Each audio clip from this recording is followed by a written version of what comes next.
waxaan wali dhex maquuranaynaa beerta Banaadir oo ah halka maanta ay ku dalxiisayaan boqolaal dadweyne oo markaasi damaashaadka ciidda u soo aaday waa maalintii labaad ee Ciidul Fidriga imika waxaan mikrofoonka ku wareejin doonaa mid ka mid ah dadka u soo halkaan dalxiiska tagay ee beerta Banaadir walaal ku soo dhawow barnaamijka salaamaha dadweynaha Raja TV adigoo ku bilaabaysid magacaaga magacaygu waa Shariif Daar Xasan oo ka mid ah dadka soo dalxiistay maanta beerta Banaadir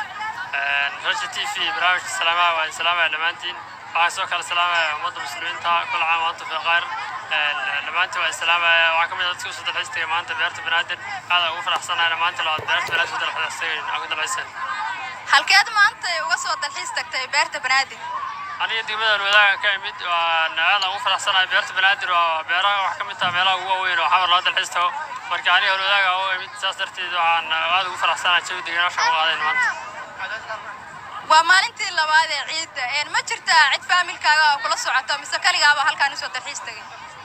family la socda ma jiraan laakiin asxaaba jira la socota meeshaan u soo dalxiis tagay maanta dhamaan asxaabtida la socda meeshaan ku dalxiisaynaa jawi degan ma sha Allah maxay kaaga duwan tahay ciidan ciidii hore ee ku soo mari jiray wallahi ciidii hore way ugu duwan tahay saal ciidii 2020 sanadkii hore kale corona virus lockdown jiray oo saano kale dadku inta badan ma soo bixi jirin laakiin dawladda sanadkan ma suuri waxa yiraahdo oo meelo gobol waxa yiraayo kasoo cudurka ilaa hadda saameyntiisa jirto hadana waxa ugu duwan tahay in soo waxa yiraahdo jirin wadooyinka xirrayn si ma sha Allah si firiya caadi loo dalxiisay maanta loo dabashada aad baa u mahadsan tahay ma markii ugu horeysay aad timaado beerta Banaadir ma markii ugu horeysay aad timaado mise marar badan baad timid hadaan qaldana waxaan maleynayaa uu yaraan 3 jeer ay wada ka horeeyay marka ciidii ugu horeeyay ma markii ugu horeeyay ma laakiin dhowr jeer insha Allah dhowr jeer ka badan inta ka badan baad